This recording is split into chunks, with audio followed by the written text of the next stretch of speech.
Olá, eu sou Thaís Rocha e esse é o Papo de Veterinária, o único canal do YouTube que traz para você as diferentes áreas da medicina veterinária pela ótica de quem trabalha nelas. E que bom que você está aqui! Hoje nossa convidada, Marina Servato, fala sobre bem-estar e comportamento de equinos e de como buscar conhecimento nessa área para implementar uma nova abordagem no manejo e treinamento de cavalos. Aproveitando que você está aqui, não deixe de se inscrever no canal, curtir e compartilhar os vídeos. Ative também o sininho das notificações para ficar sempre por dentro das novidades. Me siga também nas redes sociais, no @canal Papo de Veterinária no Instagram. Nosso podcast Papo de Veterinária com Thaís Rocha também está disponível em diversas plataformas e toda segunda-feira tem episódios novos. Vamos juntos?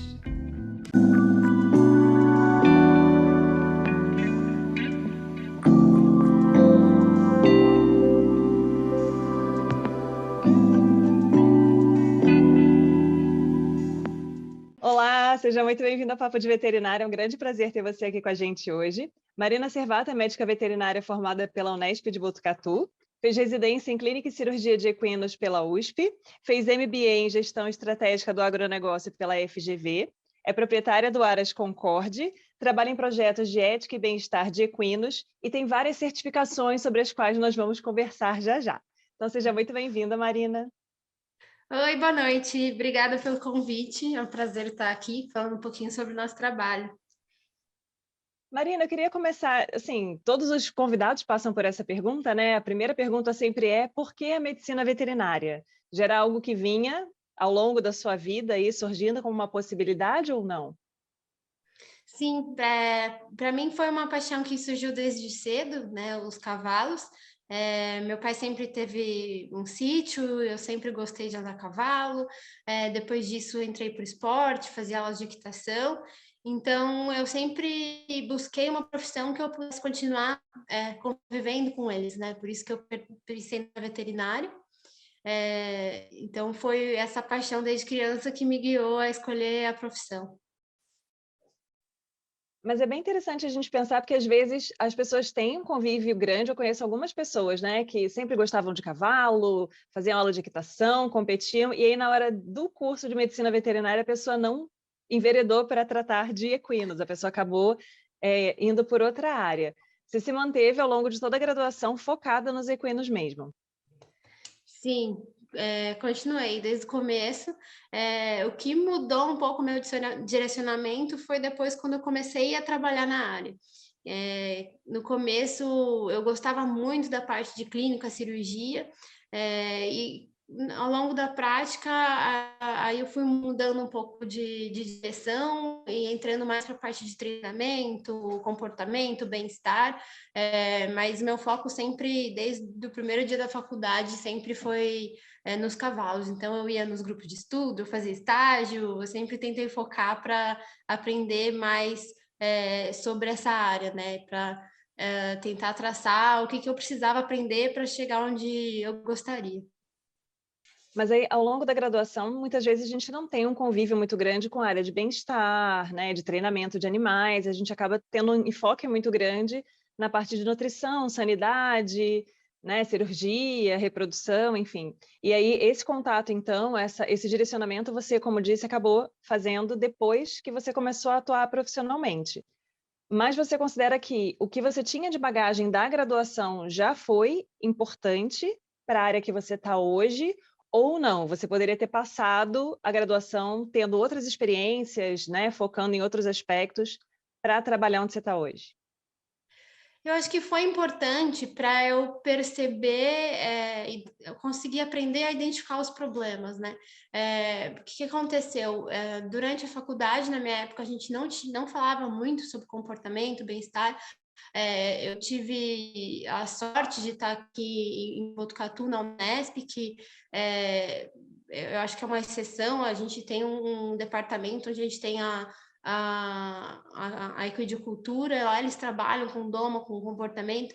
Então, foi lá que eu comecei a ter esse contato, mas na época não me chamou muita atenção. E aí, o que aconteceu? Com a minha experiência de clínica, cirurgia, e depois minha atuação na prática, no esporte, eu comecei a perceber uma demanda, perceber coisas que podiam estar sendo feitas para evitar problemas de saúde no cavalo, né? Então, eu acho que essa parte, essa base que eu tive, né, em outra área foi, sim, muito importante para eu entender a importância do comportamento, do bem-estar do cavalo, né? Então, acho que está tudo muito conectado. Acho que não tem como você se focar só em uma coisa. Você tem que ter essa base geral primeiro, para entender melhor o porquê você está fazendo as coisas, né? Então, acho que é tudo muito importante.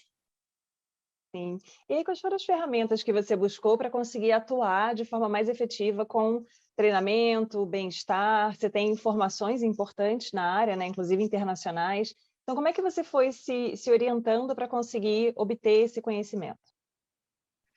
Esse curso que eu fiz com essa a treinadora holandesa foi muito importante para mim. É uma treinadora que chama Marijke de Jong, né? E ela fez um curso online onde ela fez uma revisão de tudo que existe sobre o treinamento do cavalo, né? A base teórica, e conciliou isso com o desenvolvimento pessoal do treinador também. Então, foi uma formação espetacular, assim, que me abriu os olhos para muita coisa, né? E foi a partir daí que eu comecei a buscar estudar muito sobre comportamento, sobre treinamento, sobre bem-estar, porque foi um curso que abriu meus olhos, assim, em relação a de onde vêm os problemas de saúde, de onde vêm os problemas de treinamento do cavalo, e foi assim, aquela etapa que, né, muda a sua vida, né, muda o seu direcionamento, então eu achei que foi muito importante, e a partir daí comecei a ir atrás de treinadores, de o que as pessoas estão fazendo lá fora de diferente. Essa área de medicina veterinária comportamental está crescendo muito, né? Tem livros sendo publicados muito interessantes, muito legais. Então, a partir daí eu consegui aprender muito sobre essa demanda que tem hoje, né? Dessa parte científica relacionada ao treinamento e bem-estar do cavalo. Então, foi muito interessante. E a partir daí eu fui seguindo esse rumo, né? Porque quando eu mudei para cá, eu saí da área de clínica e cirurgia e comecei aqui o Aras, eu ainda não tinha muita certeza que caminho eu ia tomar, né? Eu sabia que eu queria buscar um jeito de fazer as coisas diferentes para evitar todos aqueles problemas que eu estava vendo, né?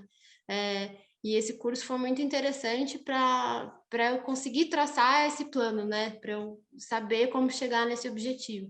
E eu tive muitos bons resultados. Então, já tenho muitas experiências práticas aqui, com resultados bem positivos, então a gente sabe que funciona, que é importante.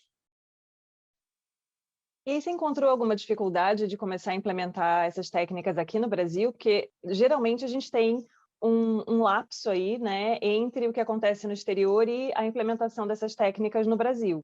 E às vezes a gente está em regiões em que existe uma resistência muito grande por parte dos proprietários, né, de cavalo, aquela coisa, não, sempre fiz assim a vida inteira e sempre funcionou. Então, você teve alguma dificuldade nesse sentido? Existe uma dificuldade muito grande, sim. Aqui no meu caso, como a propriedade era minha e eu que tomava as decisões, aqui eu consegui implementar. É, eu tive que buscar, lógico, funcionários que pensassem da forma que eu penso também, né? Porque não adianta só uma pessoa fazer as coisas de um jeito na propriedade, né? A equipe inteira tem que estar alinhada e seguir o mesmo objetivo. Mas ao longo do tempo, com o contato que eu fui tendo com clientes, treinadores, e outras propriedades, eu vejo sim que existe muita dificuldade ainda. A gente sabe que o ideal, às vezes, não é o viável, né? Então, eu acho que a gente está nessa fase de transição, onde a gente está começando a fazer adaptações dentro do que a comunidade equestre está acostumada, né? Aquele padrão de como fazer as coisas. E essa mudança, sim, é muito difícil, né? Principalmente quando a gente fala de bem-estar e de implementar coisas para melhorar a qualidade de vida do cavalo, num lugar onde as pessoas estão satisfeitas em relação à performance, onde elas estão tendo resultados competitivos. E hoje a gente já sabe, né, que ter bons resultados competitivos não significa não garante que exista bem-estar, né? Então, elas não estão diretamente correlacionadas, dependendo da modalidade, dependendo do objetivo final da pessoa, né? Então, a gente começar a trazer para as pessoas que sim viável ter as duas coisas e não atrapalha a performance, e trazer essas novas informações de coisas que elas sempre achavam que era de um jeito e hoje a gente sabe que não é bem assim, realmente é muito difícil, a gente tem que ter muito jogo de cintura, estudar muito, né? Ter essa base concreta, não adianta ficar no achismo, então exige muito esforço da gente nesse sentido, mas eu vejo isso mudando muito nos últimos 4 anos, mudou muito. Então, as pessoas estão cada vez mais interessadas em dar mais qualidade de vida para os seus animais, né? Então, é uma área que vai ter muita demanda, porque o mercado ele está mudando. Então, as pessoas estão buscando fazer as coisas de um jeito diferente. Em alguns lugares vai ser mais fácil, em outros lugares vai ser mais difícil, né? E em cada tipo de propriedade, em cada modalidade, a gente vai ter desafios diferentes em relação às coisas que a gente quer implementar. Mas é muito satisfatório, porque a gente vê os resultados, né? E as pessoas ficam muito satisfeitas ao ver esses resultados aparecendo. Eu achei bem bacana que você comentou sobre esse curso online que você fez, em que foi possível ter uma noção também sobre o impacto do bem-estar, tanto do animal quanto do treinador, né? E a gente sabe que dentro da medicina veterinária, para pequenos animais, já existe um alinhamento maior entre bem-estar do proprietário e interação da família multiespécie, mas para animais de grande porte, ainda que o cavalo seja um pouco diferente, existe uma distância um pouco maior nessa relação, né? O cavalo não é um animal que está dentro da sua casa, lá deitado no sofá da sua sala. Então, às vezes as pessoas não veem de forma tão clara essa interação que existe. E aí, considerando o treinador, que é uma pessoa que está em contato mais frequente com aquele animal, mesmo, né, a gente considerando uma modalidade de esporte, em que o próprio atleta não necessariamente treina com o cavalo 100% das vezes, né? Às vezes tem uma pessoa ali que fica responsável por esse condicionamento. É interessante ter esse olhar também, né? Funcionários, tratadores, treinadores, médicos veterinários, todos alinhados com esse objetivo de focar no bem-estar dos animais. É bem bacana isso. Sim, com certeza. Eu acho que é o primeiro passo para a gente conseguir melhorar a qualidade de vida dos animais, focar no nosso desenvolvimento, né? Focar em aprender mais. A gente sabe hoje que os cavalos são muito sensíveis, eles conseguem identificar expressões faciais, eles sabem o que a gente está sentindo, né? Então, se eu tenho um funcionário que não queria estar ali, que não gosta do trabalho dele, a gente vê o impacto disso na saúde dos cavalos, né? Quando eu trabalhava com clínica, tinha uma propriedade que eu atendia, o manejo dos cavalos é o mesmo, eles comiam a mesma ração, comiam o mesmo feno, mas toda semana eu ia atender cólica de um pavilhão de um tratador. Então, o que aquele tratador fazia diferente dos outros, né? Então, a gente sabe que isso tem um impacto. São animais que são muito sensíveis, né? Eles são muito perceptivos. Então, o primeiro passo é focar no nosso autoconhecimento, no nosso autodesenvolvimento, para depois a gente conseguir aplicar isso para eles também. Então, a gente sabe que está tudo interligado. Sim. E você considera que a sua vivência prévia, né, no mundo do cavalo, lógico, isso te dá um adianto ali na vida, né? Isso acaba sendo uma vantagem para você que queria trabalhar na área, mas isso pode ser um fator limitante para quem não tem contato com o cavalo antes de se interessar por essa área? Porque, em geral, a gente vê bastante esse receio dos alunos, né? Ah, professora, eu nasci e cresci numa cidade grande, nunca nem vi um cavalo, mas queria trabalhar com equino. Mas acho que eu não vou conseguir porque eu não sou do mundo equestre, eu não monto, né? Eu não tenho fazenda. Eles vêm assim para mim: eu não tenho fazenda. Será que eu poderei trabalhar com animais de grande porte? Então a gente vê essa preocupação deles, né, em não conseguirem desenvolver conhecimento a ponto de poderem se inserir na área. O que você pensa sobre isso? Eu acho que tudo tem um lado positivo e um lado negativo, né? Eu acho que vão ter desafios dos dois lados. No meu caso, os desafios foram de quebrar esses paradigmas que eu já tinha por já viver no meio equestre, né? Mas é totalmente viável uma pessoa que entra na faculdade começar a trabalhar com cavalo depois.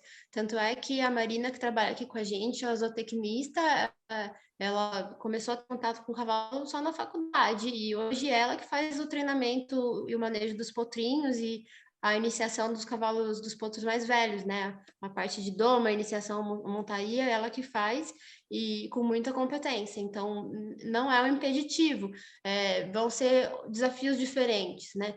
Então, existe sim preconceito. Quando você questionar alguém que já está na área há muito tempo, sendo mais nova, elas vão entrar com alguns argumentos de tempo de experiência, mas na prática isso não significa nada, né? Eu sempre falo que não é porque você teve um cachorro na sua casa a vida inteira, você não vai ser um treinador de cachorro. E não é porque você convive com criança que você é um pedagogo. Então a gente tem que estudar, né? Então só a experiência, só a convivência não faz um bom profissional. O que faz um bom profissional é essa dedicação à parte científica, ao conhecimento, a estudar, a evoluir. Então, a gente só aprende sobre comportamento, treinamento, estudando. Então, e isso, você fazendo bem direcionado, com dedicação, você supera quem está só na prática e sem se dedicar a esses pontos.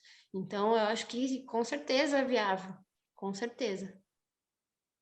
Você falando agora, eu lembrei de quando eu conversei com o professor Marcelo Cecim, que ele fala de comportamento de vacas leiteiras, e ele disse exatamente isso. Ele falou, é bem mais fácil você treinar uma pessoa que vem do asfalto do que uma pessoa que vem do campo, porque a pessoa que vem do campo já vem com toda uma bagagem, né, de vivência, que às vezes é difícil você quebrar esses paradigmas. Então, acho que é interessante a gente ressaltar isso em diferentes áreas, porque apesar de, né, da gente já ter evoluído bastante, já ter um grande número de mulheres no meio veterinário, etc., sempre tem um pouco dessa insegurança entre os alunos, né?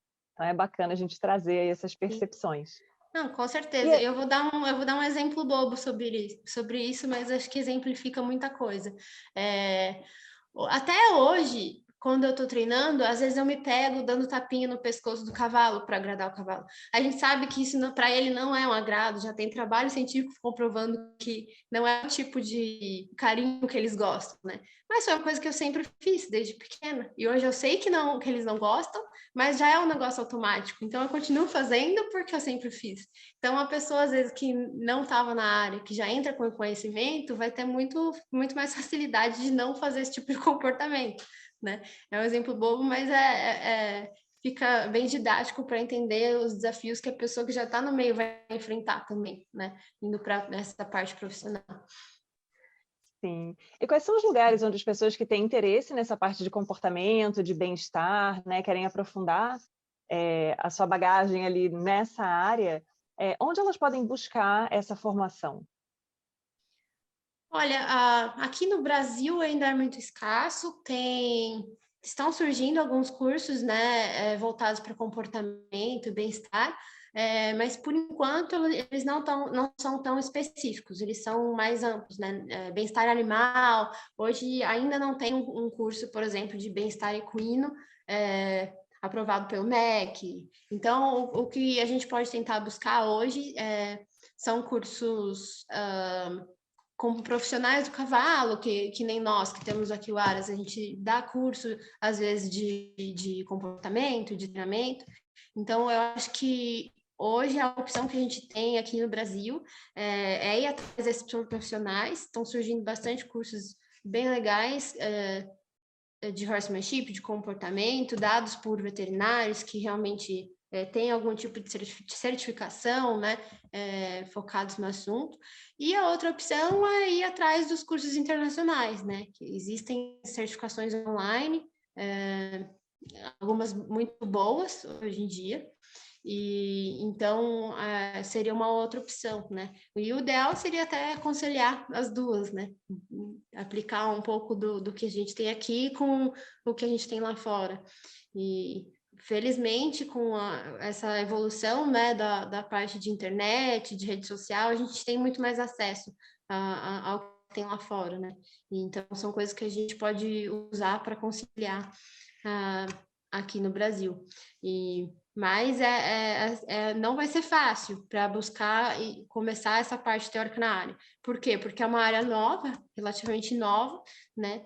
Então, é uma área muito interessante para se investir, porque a demanda nessa área vai começar a crescer, né? Então, tem muita gente querendo fazer certificações, cursos. Eu mesma, no começo, busquei cursos aqui no Brasil, fui parar fazendo o curso de uma holandesa.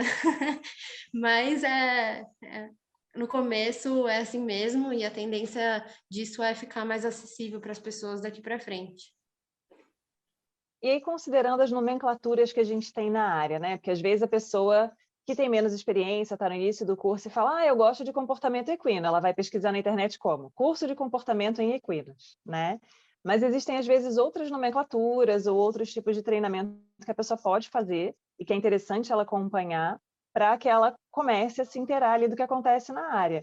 Então, por exemplo, o horsemanship que você falou, no que consiste? O que é esse tipo de treinamento?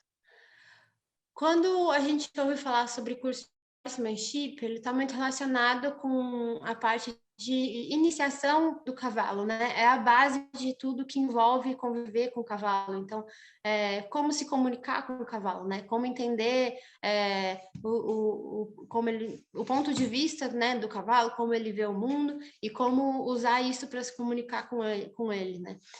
Quem usa o termo horsemanship geralmente vem mais dessa escola americana, né? Esse termo foi muito popularizado cerca de 15, 20 anos atrás, por esses treinadores tradicionais americanos que mexem com essa base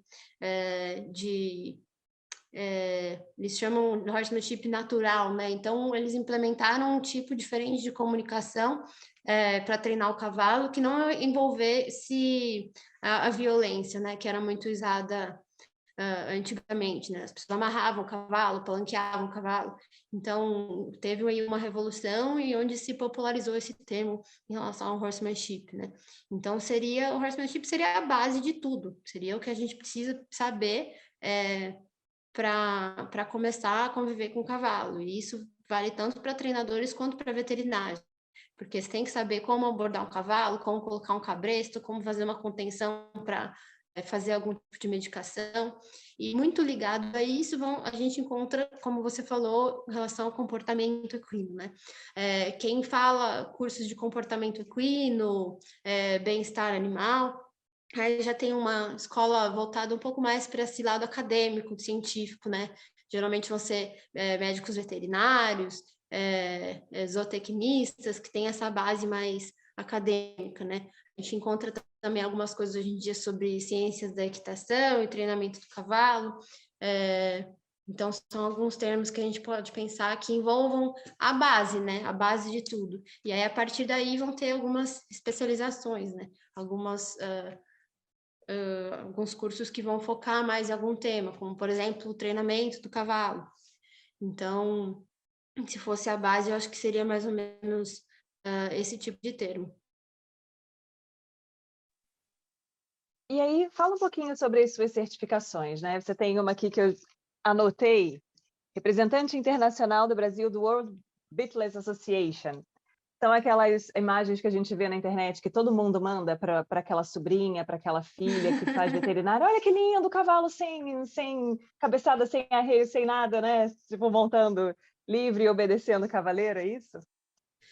Sim, essa questão do trabalho na Associação Mundial foi muito interessante. Foi uma coisa que surgiu desse curso que eu fiz também, porque antes disso, o que aconteceu nesse curso que eu fiz? Eu comecei a perceber que todos os problemas de condução do cavalo, né, vêm de uma dificuldade na base dele. Ou da iniciação, ou até mesmo alguma restrição física, né? Então, o que a gente fala? Os problemas de condução do cavalo no treinamento. Então, não consigo virar, não consigo parar. Da onde isso vem? Vem ou de uma dificuldade mental ou de uma dificuldade física. Então, eu comecei a estudar como resolver esse tipo de dificuldade, né? E aí, o que que a gente viu? Que geralmente não é a embocadura que resolve, é sim um bom treinamento mental e físico do cavalo. Então, se eu tenho, por exemplo, um cavalo com dor ou um cavalo que tem algum problema na coluna, ele pode estar dando dificuldades para o cavaleiro conduzi-lo. E aí, o que sempre eu vi, o que sempre a gente fez? Então, vamos trocar a embocadura, vamos colocar uma embocadura mais forte. Isso, às vezes, resolve a curto prazo, mas resolve o sintoma, não resolve a causa, né? Então, o que a gente começou a perceber? Que existem outros métodos de você resolver esses problemas de condução, mas resolvendo a causa. E aí, quando você resolve a causa, né, os sintomas não aparecem mais. Então, trabalhar sem embocadura, né, é um trabalho muito interessante, porque ele realmente te mostra tudo o que está acontecendo. Ou seja, a gente não mascara nenhum tipo de sintoma, né? Então, se sem embocadura eu não estou conseguindo conduzir o cavalo, provavelmente é porque tem alguma coisa faltando na base dele. Então, ou na parte mental, então pode ser um trauma, alguma coisa que aconteceu na doma, alguma coisa que aconteceu durante o treinamento, ou alguma coisa física mesmo. Então, às vezes, uma fisioterapia, uma quiropraxia, um treinamento funcional resolve. E aí, a partir daí, você não precisa de embocadura, você, às vezes, nem de cabeçada você precisa, né? Dá até para conduzir o cavalo sem. Então, foi um trabalho muito interessante, porque eu aprendi muita coisa de como treinar o cavalo do jeito certo e sem artifícios, né? Para mascarar sintomas dos problemas que a gente tem.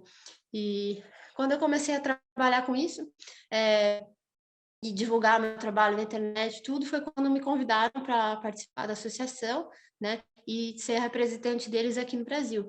E aí, a partir daí, a gente tem organizado encontros, eventos e tentando divulgar, né, essa ferramenta que às vezes é a solução para alguns problemas, né?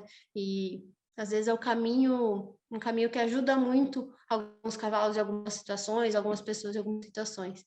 E tem tudo a ver com bem-estar, né? Porque em relação à qualidade de vida, é muito mais interessante, em vez de a gente ficar mascarando, né, os sintomas, a gente resolver o problema. Então, isso evita também problemas mais graves a longo prazo, né? Porque a gente sabe hoje que se eu tenho uma claudicação, uma lesão no cavalo, a gente vai, a partir daí, se ela não for resolvida, se ela não for tratada, eu vou começando a ter outros problemas por compensação, né? O corpo do cavalo compensa as dificuldades de um membro, por exemplo. E aí eu vou ter mais lesões, mais problemas, e isso vai virando uma bola de neve. Então vai chegar num ponto que aquilo vai ser tão grave que fica muito mais difícil de resolver, né? Então, o que a gente tenta hoje focar num bom treinamento para ter uma qualidade de vida, uma longevidade do cavalo e um treinamento mais eficiente. Bem interessante isso, e se a gente parar para pensar em como a gente é conduzido ao longo do curso de medicina veterinária, a gente aprende a apagar incêndio, né?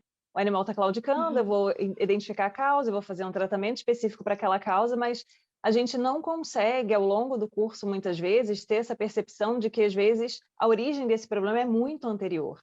E, às vezes, são repetições, né, que podem começar a chamar a atenção para a possibilidade desses problemas que são muito anteriores, inclusive problemas relacionados a comportamento. Então, é muito mais fácil, né, a gente imaginar que um cavalo que faz aerofagia, que um cavalo que rói madeira, que um cavalo que faz a dança do urso tem um problema de comportamento, ou um trauma, ou enfim, o tédio, o estresse, etc., do que um cavalo que não está indo bem numa performance esportiva, né? Geralmente, a primeira coisa que você vai procurar no animal que não está performando bem é o quê? É uma lesão musculoesquelética, respiratória, alguma alteração cardíaca e assim vai. Então, é interessante a gente começar também a despertar para essa necessidade de enxergar de uma forma mais geral, né, mais ampla esse paciente. E não só ele individualmente, como o ambiente, a alimentação, né, todos aqueles fatores que a gente sabe que são importantes. Então, a minha rotina, a minha vivência maior é de atendimento hospitalar. E aí, quando a gente recebe um paciente, a gente perde muita informação, porque às vezes a gente não conhece o proprietário nem o treinador, só tem o condutor ali, o motorista do caminhão, tem uma anamnese incompleta, não vê o ambiente onde o animal vive, e aí a gente fica realmente com uma limitação bem grande para ter essa visão mais ampla do que pode estar acontecendo com aquele animal ali, né? Então, são questões que são Sim, importantes. foi exatamente por isso que eu cheguei na área que eu tô hoje, né? Porque eu comecei a ver que existiam muitos cavalos se lesionando e com dificuldade de resolver aquele problema. Você tratava uma lesão, aí depois mancava da outra mão. Então, por que que isso tudo está acontecendo, né? Então, foi daí que eu comecei a buscar outro jeito de fazer as coisas. Será que eu não tenho um outro jeito de tratar? Será que a gente não está deixando passar outras coisas? E geralmente, sim, geralmente alguma coisa como, por exemplo, uma sela inadequada para o cavalo vai refletir em tanta coisa que acaba lesionando um tendão da mão. Então, e aí o veterinário vai lá, trata o tendão, mas não resolveu o problema da sela. Então, vai apagar o fogo, como você falou, mas isso vai voltar a ter problema mais para frente, né? Então, eu acho que isso tem evoluído muito em relação à medicina veterinária nos últimos anos, de enxergar o cavalo como um todo, né? Ele não é a lesão dele. Se ele se lesionou, por que se lesionou? O que está acontecendo? Será que tem alguma coisa na coluna? Será que a sela dele está adequada? Será que o piso da pista está inadequado, né? Então a gente tem que ter essa visão geral, né? Não adianta só focar naquele objetivo de resolver aquele problema naquele momento e não resolver o resto, né? Sim. E você acredita que existe alguma característica pessoal que favorece ou que você veja que é comum para pessoas que enveredam por essa área de atuação na profissão? Que a gente percebe assim, às vezes a gente tem alunos que gostam muito da parte manual, a pessoa gosta de pegar, de fazer e tal. Então a pessoa vira, sei lá, um ferrador, né? Trabalha com podologia, a pessoa é cirurgiã, né? Às vezes a gente tem uma pessoa que tem uma atenção maior, uma sensibilidade maior para o bem-estar do animal, o ambiente, começa a tentar enxergar além daquelas manifestações clínicas, como a gente comentou. Então, você percebe alguma característica pessoal sua ou de pessoas que você convive que seja comum a essa área? Sim, com certeza. Eu acho que são pessoas que, como você falou, têm uma sensibilidade muito grande e um detalhismo, né? Porque a gente consegue. Às vezes a gente nem sabe direito o que, mas instintivamente a gente pensa, não, tem alguma coisa errada, e aí a partir daí começa a investigar, né? Então exige sim e muita sensibilidade, esse detalhismo, né? Essa percepção. E, e muita empatia, né, em relação ao cavalo, né? A gente tem que se preocupar não só com o objetivo final, mas não só com o resultado, mas como o processo, né? Então, são pessoas que dão muito mais valor para o processo, não com o resultado final. Porque se for o objetivo só ganhar a prova, aí a gente deixa muita coisa para trás, né? Então, a gente precisa ter uma visão de um cavalo como um ser vivo que merece ter uma vida que vale a pena ser vivida, né? Ele não é um instrumento, ele não é um objeto. Então, são pessoas que enxergam, sim, o cavalo como um ser que merece atenção, que merece ser feliz também, né? Então, geralmente isso é comum a todas as pessoas que costumam trabalhar nessa área. E você já comentou que essa área, você tem uma zootecnista, por exemplo, que trabalha com você tem profissionais de outras áreas. Quais são as profissões que você acha que encaixam bem? Existe, porque no Brasil é menos comum a gente ter esse tipo de restrição, né? Para algumas áreas, tipo, não, aqui não pode trabalhar um agrônomo, vamos supor. Não tem essa restrição aqui, né? Com relação a essa área. Não, não tem. Eu acho que diferentes profissões vão ter enfoques um pouco diferentes, né? Eu acho que cada pessoa vai trazer alguma coisa importante para o nosso trabalho como um todo, né? Eu acho que mesmo treinadores que não têm uma graduação, eles podem se educar em algumas áreas que podem contribuir também, né? Em alguns cursos técnicos, alguns cursos teóricos. Os zootecnistas, os veterinários, eles, por ter uma graduação, por ter toda essa base, né, científica, né, por trás, a gente tem que focar nisso, né, em não fazer as coisas só instintivamente, só pelo que a gente acha, só pela nossa experiência. A gente tem que buscar também a experiência dos outros, a literatura, né, as comprovações científicas e estar disposto a mudar o que a gente acha que precisa conforme esses resultados palpáveis que a gente tem, né? Então, não é só seguir o que a gente acha, né? Tem que comparar com os resultados também. Mas acho que no dia a dia do cavalo tem muita gente envolvida, né? Então, a gente vai ter abertura, sim, para outras profissões e para outros tipos de cursos se envolverem também nessa parte de tanto de treinamento quanto de bem-estar. É bem interessante a gente pensar na riqueza de uma equipe multidisciplinar, né? Porque às vezes a gente fica realmente com essa preocupação de tem que ser veterinário, essa área é de tal profissão, né? Um não mexe ali no bolinho do outro, mas no final das contas, quanto mais experiências diferentes e enfoques diferentes tiver, mais rico vai ser, né? Então é Sim, bem bacana pensar nisso aí. sim, com certeza. Por exemplo, a veterinária, ela tem toda a base clínica, né? Mas a gente falta muito na nossa grade, muita coisa que a zootecnia tem, por exemplo, no manejo nutricional e até de comportamento. Geralmente, os cursos de zootecnia até têm mais contato com algumas coisas. Então, eu acho que tudo agrega, né? No resultado final acaba sendo muito melhor. Sim. E aí, que mensagem você gostaria de passar para as pessoas que têm interesse nessa área, que gostam de cavalo, que às vezes ainda não têm um direcionamento específico, né, para a abordagem que você utiliza, mas que já estão começando a despertar para a importância de prestar atenção mais no ambiente desse animal, no bem-estar, nas questões relacionadas aí ao dia a dia desse indivíduo? Uhum. Eu acho que é uma área que tem muito futuro. Não é fácil entrar nessa área, porque, como eu disse, é um tema relativamente recente, né?